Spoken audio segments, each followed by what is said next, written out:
Check out FlipsideGaming.com for all your gaming needs. Use the promo code HEROES to save 10% on all orders over $10 and support the channel at the same time. Hey there, this is John from Heroes and Legends, and welcome to this special edition of the Magic the Gathering Market Watch. Guilds of Ravnica has been out for approximately 3 weeks now. We've seen these cards in competitive play. We're getting an idea now where the new standard meta is going. So we're going to check in after this past weekend. We had a Star City Games Classic in Dallas. We're going to see how that impacted the price trends for a number of these cards. We're going to look at the top 10 hottest and top 10 coldest Guilds of Ravnica cards this week. Quickly before we get started though, just a fast reminder, if you check out the description below, you'll find a few ways to help support the channel, one of which is our Patreon page. You're also going to find links to products on Amazon down there. If you make any purchases on Amazon, once you go through that first link, no matter what it is, we'll get a small percentage for the channel. Finally, Flipside Gaming still offering a promo code for our viewers. Hopefully you can save some cash while you support the channel. They actually just released some classic art playmats. If you haven't seen those yet, you might want to check them out. They do look really sweet. But as always, thank you not only to the folks that look at those links, but to all the viewers. Y'all make the channel what it is. I appreciate each and every one of you, but let's get into it. We'll begin with the top 10 Guilds of Ravnica cards that have lost value this week. Number 10, Rahl Is It Viceroy, down 34 cents to $8.99. Now, Rahl did not have a great weekend at the Star City Games Classic. There was a 12th place Is It Spells deck that was running 2 of these out of the sideboard, but that was about it. Now, there are other decks running Rahl out there that could be competitive in the weeks to come. Jeskai control builds or some Is It Spells decks that are running more copies or even main decking this. It's very possible. If one of those can put up a better result at one of these upcoming GPs, maybe this does stabilize and even trend up slightly. But I do think for the most part, as the weeks go on, I have a feeling this will see less play and will continue to slip. Number 9, Experimental Frenzy, down 35 cents to $4.49. This card surprised a lot of people a couple weeks ago when that mono-red aggro deck kind of took the format by storm. Now, it's still doing well. As a matter of fact, that deck came in second place last weekend at the Classic, but it wasn't dominant like it was a couple weeks ago. People are prepared for the deck now, and the numbers that you see in top 8s are dwindling, and that's a good thing as things feel a little more diverse than they did back then. Now, with that being said, this card is going down this week because it had a little bit of a surge off the excitement a couple weeks ago. It is a rare. A lot of copies are being opened and thrown into the marketplace, so take that into account too. However, this card is going to see play going forward. I mean, that mono red deck that came in second place, we're talking 4 copies, 3 in the main, 1 out of the sideboard. It is a key card, not only in that version of mono red, but any version of mono red that's going to happen while this is in the standard format. You're going to want play sets of this if you don't already have them. I would just wait maybe a couple more weeks, get past these GPs that are going to happen, and you might be able to get this card a little cheaper. Number 8, Dream Eater, down 40 cents to $6.62. This is turning out to be a pretty decent control creature, and you're seeing it show up in a number of control builds. However, quantity-wise, when it comes to how much play it's seeing, doesn't really warrant a $7 price tag, so it's coming down a little bit this week, especially again as more packs are being cracked. Now, this past weekend, 4th place Dimir Control, you found 2 of these in the main, 6th place Esper Control, 1 in the main, 1 in the side. That's pretty good, and I wouldn't expect a whole lot more play than that, just generally going forward, and because of that, I do think it will slide at least a little more. Number 7, Aurelia, Exemplar of Justice, down 43 cents to $14.39. This card has been hot and has had a pretty high price tag, and the only reason it's really going down this week is simply because more packs are being cracked, and the $15 price tag was kind of high at this point, so I would expect this to settle down, maybe closer to the $10, $12 mark based off what we're seeing as far as gameplay percentages at this point. Last weekend, for example, there was a Boros mid-range / Angels build that came in 3rd place. There were 2 in the main of that. And then there was a more dedicated Boros Angels build coming in 5th place with 3 of these in the main. So this will continue to see play, at least in some degree, going forward. Number 6, Legion Warboss, down 44 cents to $4. Now, this one didn't have a great weekend either. There was 1 copy of this in that 2nd place Mono Red aggro deck, but that was about it. And again, considering it's rare and more copies are getting out there, this will continue to slide. Number 5, Assassin's Trophy, down 51 cents to $20. Remember, during the pre-release, this was around $25 on average. At least it's down to $20 now, but it's still very expensive considering this is not a mythic, it's a rare, but it is a very powerful piece of removal that is seeing play in standard as well as modern and even a little bit of legacy. A couple weeks ago, we saw this show up as one-ofs in a couple legacy decks, but this past weekend, it continues to show up in modern and standard. In the Standard Classic, 1st place Golgari midrange deck was running 2 of these in the main, 1 in the side. Now, not all the Golgari midrange decks are running these, but many are at this point. When you go to the Modern Open that occurred last weekend, there was a first place 4-color Death Shadow deck running 2 of these in the sideboard. Second place was Dredge, also had 2 in the sideboard. 11th place, you found a Jund deck running 3 of these in the main. So this is really starting to find its foothold as people are trying it out in different places. And I do think it will come down a little bit more before it stabilizes, but I don't ever expect this card to be cheap. Number 4, Mission Briefing, down 56 cents to $4.49. Another card that had kind of a lackluster weekend. The 12th place Is It Spells deck was running 3 of these in the main, but again, you weren't seeing it in a whole lot of other places perform well. Now, down the road, maybe Is It Spells can put up a better result. That's possible. Or else some of the Jeskai control decks could be running a copy or 2 of this here or there. It's something to keep an eye on. However, I think for the most part, this will continue to slide down. Again, this is a rare and more copies are getting out there as well. Number 3, March of the Multitudes, down 69 cents to $12.99. This one definitely needs to come down a little more. It had a big surge after week 1, actually leading up to week 1 as people were anticipating Selesnya Tokens decks doing well. They did do well week 1, but then started to fall off a little bit as we saw more aggro decks and more control decks come into the format. Now, you still find this out there. As a matter of fact, last weekend, the Abzan mid-range deck was running 3 copies of this. That came in 9th place, so not horrible. But you're not seeing those Selesnya Tokens decks like you were seeing put up huge results a couple weeks ago.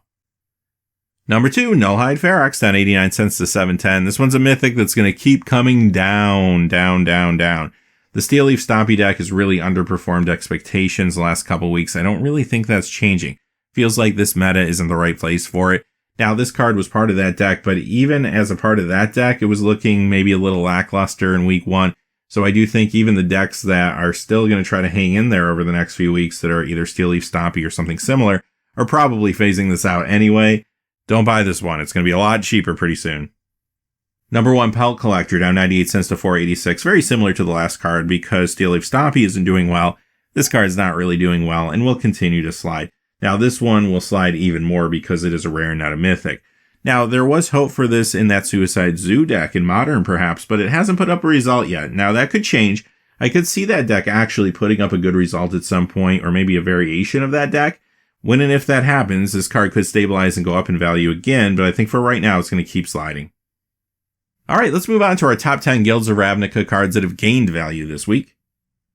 Number 10, Ritual of Soot, going up 9 cents to $2.11. Now, you're going to notice the cards going up in value, maybe with the exception of the number 1 card, aren't really going up that much percentage-wise, and that's because a lot of packs are being opened right now.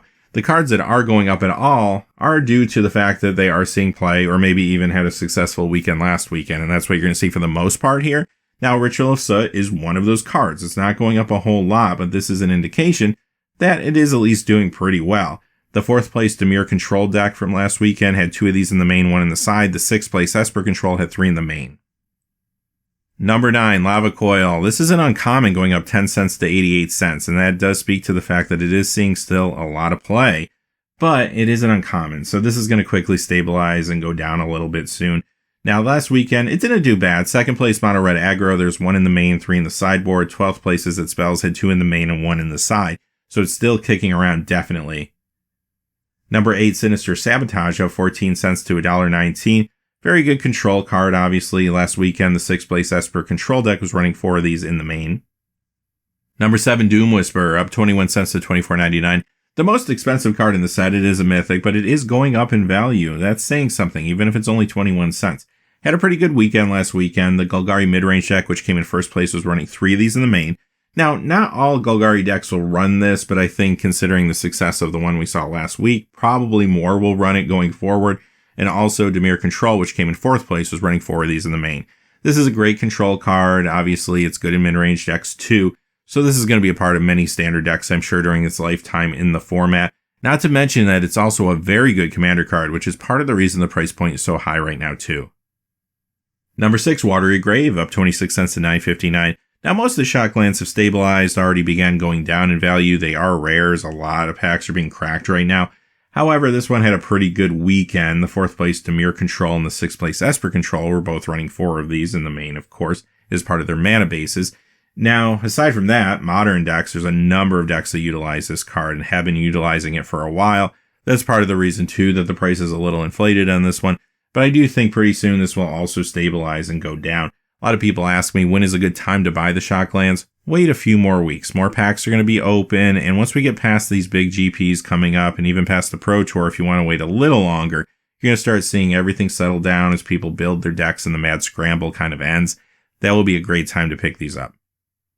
Number 5 is Vraska Golgari Queen, up 26 cents to $12.97. So a pretty big jump percentage-wise for this card this week overall. How did it do? Well, the first place Golgari mid-range deck was running 2 of these out of the sideboard. Generally, those mid-range decks will run anywhere between 2 or 3 of these. Sometimes you'll find 1 or 2 even in the main. So they are seeing play out there, but I do think this is riding some of the excitement that Golgari did a little bit better this weekend, coming in 1st, 7th, and 8th place in the Star City Games Standard Classic.